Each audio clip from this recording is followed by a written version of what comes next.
Hello everyone, एक बार फिर से आप सभी का श्री आर्ट गैलरी के यूट्यूब प्लेटफॉर्म पर स्वागत है।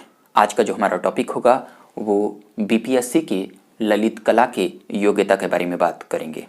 इसमें टीजीटी अर्थात 9th और 10th की जो फाइन आर्ट की जो टीचर की एलिजिबिलिटी निर्धारित की गई है बीपीएससी के द्वारा, उसके परिप्रेक्ष्य में हम लोग आज की इस वीडियो में बात करेंगे। जैसा कि आप सभी लोगों ने देखा कि जो बिहार स्टेट का रिजल्ट है वो जारी कर दिया गया है और इसमें बहुत सारे जो नए कैंडिडेट हैं वो पास हुए हैं। तो वो जो बीपीएससी की टीआरई 4.0 की जो विज्ञापन का वेट कर रहे हैं और उनका उत्सुकता भी है कि जो बीपीएससी की जो टीआरई 4.0 की जो रिक्रूटमेंट होगा उसमें कौन से कैंडिडेट आवेदन करेंगे, उसी को ध्यान में रखते हुए मैं आप सभी लोगों के सामने ये वीडियो प्रेजेंट कर रहा हूं। और इसको लेकर बहुत सारे कन्फ्यूजन हैं, आप लोगों के बहुत सारे कमेंट बॉक्स में कमेंट भी आए थे, तो उसी का सलूशन मैं इस वीडियो में आप लोगों को प्रोवाइड करूंगा। तो आप लोगों से गुजारिश है कि आप लोग शुरू से लेकर लास्ट तक हर एक पॉइंट को देखिएगा और वीडियो को स्किप मत करिएगा, नहीं तो आप लोगों को समझ में नहीं आएगा तो आप लोग फिर कमेंट बॉक्स में कमेंट करेंगे। देखिए, यहाँ पर जो बीपीएससी अर्थात बिहार लोक सेवा आयोग के द्वारा जो शिक्षकों की नियुक्ति बिहार में की जा रही है, उनकी जो योग्यता निर्धारित की गई है ललित कला अर्थात फाइन आर्ट की 9th और 10th की, उसके बारे में हम लोग आप लोगों को अवगत कराएंगे। इसमें जो टीआरई 2.0 की जो वैकेंसी थी उसमें बहुत सारे जो बच्चे पास हुए हैं। जो बीपीएससी 3.0 की जो रिजल्ट की बात की जा रही है वो आने वाली है, तो इसमें कौन से कैंडिडेट अवेलेबल हुए थे और किन की 2.0 में जॉब लगी हुई है, किस सब्जेक्ट से। तो देखिए, जो बीपीएससी का जो रिक्रूटमेंट हुआ है इसके पहले और आने वाले टाइम में भी यही योग्यता आप लोगों के सामने देखने को मिलेगी जो मैं आप सभी लोगों के सामने प्रेजेंट कर रहा हूँ। जैसा कि आप लोगों ने स्टेट का पेपर दिया था उसमें भी उसका एक रिक्रूटमेंट होता है। तो देखिए, बीपीएससी के द्वारा ललित कला में जो सिंपल सा जो बात कही गई है उसकी योग्यता को निर्धारित किया गया है फाइन आर्ट के लिए। उसमें कहा गया है कि आपके पास संबंधित सब्जेक्ट में स्नातक की उपाधि होनी चाहिए। मैंने आप लोगों को बोला स्नातक की उपाधि। यहाँ पर कहने का तात्पर्य है कि ये आपके संबंधित सब्जेक्ट में आप लोगों के पास डिग्री होनी चाहिए। ये मिनिमम क्वालिफिकेशन है, मैक्सिमम हो सकता है, लेकिन इस मिनिमम से अगर नीचे आप लोगों की योग्यता है तो आप लोग इस वैकेंसी में इन्वॉल्व नहीं हो सकते हैं। तो क्या है इसकी मिनिमम योग्यता? तो वो स्नातक की उपाधि रखी गई है, अर्थात बैचलर डिग्री आपके पास होना अनिवार्य है, पहली शर्त होगी। दूसरी शर्त है कि बैचलर डिग्री होने के साथ साथ आपके पास संबंधित सब्जेक्ट में 50% मार्क्स होने चाहिए। कितने परसेंट मार्क्स होने चाहिए? 50% जो मार्क्स हैं वो उस सब्जेक्ट में होने चाहिए, ये पहली शर्त हो गई। तो 50% आपके स्नातक उपाधि में होनी चाहिए। अब आती है कि वो स्नातक की उपाधियां कौन कौन सी है। तो बीपीएससी बोलता है कि संबंधित सब्जेक्ट में अर्थात जो ललित कला है उस सब्जेक्ट में आप लोगों के पास स्नातक होनी चाहिए। तो ललित कला वो डिग्री होनी चाहिए जो विश्वविद्यालय स्तर पर मान्यता प्राप्त हो। मैंने क्या कहा? विश्वविद्यालय स्तर पर मान्यता प्राप्त। दूसरी कि मान्यता प्राप्त संस्था या बोर्ड से अगर आप लोगों ने डिग्री प्राप्त किया है तो भी मान्य होगा। स्नातक उपाधि के समतुल्य कौन सी उपाधियां हैं उसको भी मैं आप लोगों को यहाँ पे क्लियर करूंगा।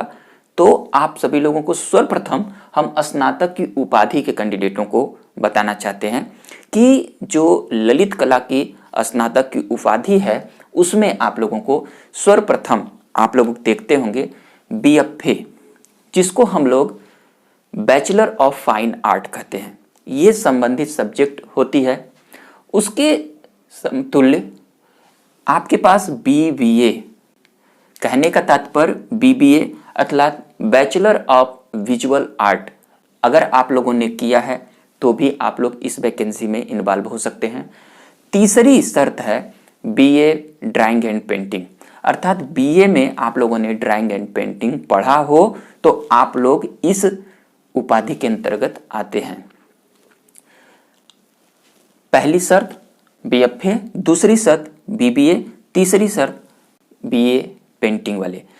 अब आएगी कि आप भारत के किसी भी राज्य में रहते हो, लेकिन अगर आप लोगों ने बीएफए किया है, बीबीए किया है, बीए पेंटिंग किया है तो पहली शर्त आप लोगों ने क्रॉस किया इनकी उपाधि को लेकर।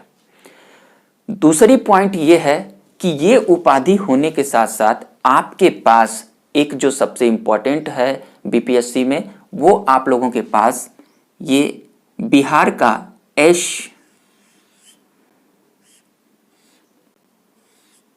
टेट ये पास होना चाहिए, अर्थात ये सर्टिफिकेट और ये आप लोगों के पास क्लियर होना चाहिए, तभी आप इस वैकेंसी में बैठ पाएंगे। और बिहार का एश टेट जो है वो आप लोगों ने अगर पास कर लिया इसमें तो आप लोग बीपीएससी की 4.0 के लिए आवेदन कर सकते हैं। ये एक सिंपल सा मेथड है।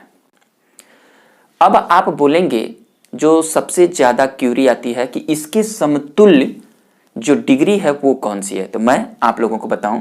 देखिए जो बीएफए होता है वो 4 ईयर का कोर्स होता है। ये बीएफए जो होता है ये 4 ईयर का होता है। बीबीए जो होता है ये 4 ईयर का होता है। बीए पेंटिंग जो होती है ये बहुत जगहों पे क्या होता है कि 3 वर्षों तक कंटिन्यू आप लोगों ने इस संबंधित सब्जेक्ट को पढ़ा हो, प्लस आप लोगों ने 2 वर्ष का अगर डिप्लोमा भी किया है तो वो गोल्डन अपॉर्चुनिटी है। लेकिन अगर आप लोगों ने ये पढ़ा है तो भी आप लोग वैकेंसी में इन्वॉल्व हो सकते हैं। प्लस आपके पास बिहार का एश टेट सर्टिफिकेट होना चाहिए पास। इतना आप सभी लोग समझ चुके होंगे। अब इसके समतुल्य डिग्री की बात करें, अगर आप लोगों ने ये कोर्स नहीं किया है, चाहे आप लोगों ने बीएफए नहीं किया है, बीबीए नहीं किया है, बीए पेंटिंग नहीं किया है, लेकिन बिहार में एक सबसे बड़ी बात यह है कि वहाँ पर प्राचीन कला केंद्र का जो एक बहुत बड़ा मुहिम है, बहुत सारे बच्चे करके बैठे हुए हैं फाइन आर्ट में, तो बहुत सारे बच्चे किए हुए हैं, बीएफए किए हुए हैं। तो आप सभी लोग डरिए नहीं। इसके पहले की वैकेंसी में जो है वो प्राचीन कला केंद्र के डिग्री को भी उन लोगों ने एक्सेप्ट किया है, तो लाजिम है कि आप लोग भी इस वैकेंसी को अगर फुलफिल करते हैं तो भी आप लोग इस वैकेंसी में इन्वॉल्व होंगे। डरिए नहीं, क्योंकि पिछली रिक्रूटमेंट में उनका नियुक्ति हुआ है। तो प्राचीन कला केंद्र वाले भी इस वैकेंसी में इन्वॉल्व होंगे। रिक्रूटमेंट में अगर कोई नोटिस आती है तो वो संस्था समझेगी, आप अपना काम करिए। अब इसके समतुल्य एक डिग्री आपको मैं बताऊं।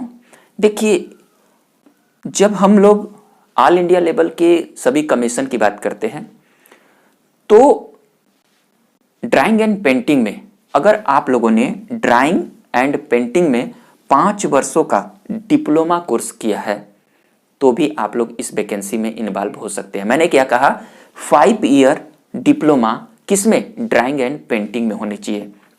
मैंने यहाँ पे लिखा कि 5 ईयर का डिप्लोमा आप लोगों के पास ड्राइंग एंड पेंटिंग में अगर आप लोगों ने किया है तो भी आप लोग फॉर्म को फिलअप कर सकते हैं। यहीं पर मैं आप सभी लोगों को थोड़ा सा ऊपर लेकर चलता हूँ। जैसे बीएफए वाले कैंडिडेट हैं वो बोलेंगे कि ड्राइंग एंड पेंटिंग, मतलब अगर आप लोगों ने पेंटिंग में भी डिप्लोमा किया है तो भी आप लोग इस वैकेंसी में इन्वॉल्व हो सकते हैं। लेकिन ये बीएफए वाले थोड़ा सा अपने आप को यहाँ से हट कर समझेंगे। तो ये 5 ईयर का डिप्लोमा जिन्होंने किया है किसमें, ड्राइंग एंड पेंटिंग में, वो भी कैंडिडेट एलिजिबल होंगे। अगर आप लोगों ने स्कल्पचर में डिप्लोमा किया है 5 ईयर का तो भी आप लोग इन्वॉल्व होंगे। आप लोगों ने 5 ईयर का अप्लाइड आर्ट्स में भी किया है तो भी आप लोग इन्वॉल्व होंगे। और ग्राफिक आर्ट में भी अगर आप लोगों ने डिप्लोमा किया है 5 वर्षों का तो भी आप लोग इस वैकेंसी में इन्वॉल्व होंगे। इतनी बातें आप सभी लोगों को मैं समझता हूं कि समझ में आ चुकी होगी। अगर ये डिग्री नहीं है तो ये डिग्री अगर आपके पास है तो आप लोग इस वैकेंसी में इन्वॉल्व हो सकते हैं। प्लस अब 5 वर्षों का ये डिप्लोमा कोर्स और प्लस आपके पास बिहार का स्टेट सर्टिफिकेट पास होना चाहिए, तभी आप लोग इस वैकेंसी में इन्वॉल्व हो पाएंगे। मैंने बताया कि ये डिप्लोमा कोर्स जैसे स्नातक उपाधि के समतुल्य ये डिग्री, अब प्लस आपके पास बिहार का स्टेट क्वालिफाई है तो भी आप लोग ललित कला में फॉर्म फिलअप कर सकते हैं। ये रही आप लोगों की योग्यता की बातें। अब आप लोग डरिए नहीं, जो भी कैंडिडेट इस वैकेंसी में बैठना चाहते हैं और उनके पास जो योग्यताएं हैं तो आप लोग निसंकोच फॉर्म फिलअप करिए, क्रैक करिए और अपना सिलेक्शन बिहार में एक टीचर इस डिपार्टमेंट में फाइन आर्ट में बनिए 9th और 10th में। क्योंकि पीजीटी लेवल पर इसकी वैकेंसी नहीं आ रही है तो अभी टीजीटी स्तर पर जो वैकेंसी आ रही है उस पर अपने भाग्य को आजमाइए और आपकी जो योग्यता है आप अगर रखते हैं तो आप लोग इस फॉर्म को फिलअप कर सकते हैं। यहीं पर मैं आप लोगों को क्लियर करना चाहता हूं कि ये डिग्री भारत के किसी भी राज्य का कैंडिडेट स्टूडेंट अगर रखता है और वो बिहार का स्टेट क्लियर किया है तो आप लोग इस वैकेंसी में इन्वॉल्व हो सकते हैं। अब डोमिसाइल के ऊपर जो बातें निकल के आ रही हैं वो जब नोटिफिकेशन आएगा तो आप लोग समझिएगा, और यहाँ पर हम लोग सिर्फ योग्यता के ऊपर बात कर रहे हैं। जैसा भी इंफॉर्मेशन आएगा मैं आप लोगों को अपडेट करता रहूँगा। तो मैं समझता हूँ कि आप लोग जो एलिजिबिलिटी है ललित कला की जो योग्यता है उसको आप सभी लोग समझ चुके होंगे। अब आप ये बहुत सारे सवाल आते हैं कि जो प्राचीन कला केंद्र वाला मैंने आप लोगों को पहले बता दिया कि प्राचीन कला केंद्र की ऐसी कोई बात नहीं है। पिछली भी वैकेंसी में उनको लिया गया है तो आप लोगों को भी लिया जाएगा। और ये जो डिग्रियां आप लोगों ने अगर किसी विश्वविद्यालय से किया है और वो विश्वविद्यालय मान्यता प्राप्त होना चाहिए, और या किसी मान्यता प्राप्त बोर्ड या संस्था से अगर आप लोगों ने ये सारी चीज़ें किया है तो आप लोग बेझिझक आप लोग इस वैकेंसी में इन्वॉल्व हो सकते हैं। और आप लोग जितने भी बीपीएससी के 4.0 में ललित कला के अंतर्गत बैठना चाहते हैं वो अपनी तैयारी को बहुत ही अच्छे लेवल पर करें, क्योंकि रिक्रूटमेंट बहुत जल्दी आप लोगों को देखने को मिलेगी। और मैं यहीं पर आप लोगों को सभी लोगों को वाकिफ करना चाहता हूं कि जो बीपीएससी की 4.0 की जो वैकेंसी आएगी उसमें आप लोगों को टाइम बहुत कम दिया जाएगा, रिक्रूटमेंट बहुत जल्दी क्लोज किया जाएगा, क्योंकि बहुत ही अच्छे लेवल पे आप लोगों को वैकेंसी देखने को मिलेगी। टाइम बहुत कम मिलेगा, 2 महीना 1 महीने के अंदर आप लोगों का एग्ज़ाम भी करा लिया जाएगा। तो आप लोग एग्ज़ाम से पहले अपनी तैयारी को करिए, जो कि मैं आप लोगों को योग्यता बता चुका हूं। और अपनी तैयारी के लिए इस चैनल को वॉच करिए, इसके प्लेलिस्ट में जाइए, वीडियो देखिए, किस प्रकार से ओल्ड पैटर्न के क्वेश्चन आते हैं उनको सॉल्व करिए। और किसी प्रकार की कोई दिक्कत हो तो इस वीडियो के डिस्क्रिप्शन में मेरे इंस्टाग्राम और टेलीग्राम का लिंक है, आप लोग जुड़कर अपनी क्यूरी को मेरे साथ सॉल्व कर सकते हैं। अगर आप लोगों को वीडियो पसंद आया हो तो प्लीज़ लाइक करिए, अगर किसी प्रकार की कोई कमेंट हो तो कमेंट करिए। हम लोग एक नेक्स्ट टॉपिक में मिलेंगे, तब तक के लिए थैंक यू दोस्तों।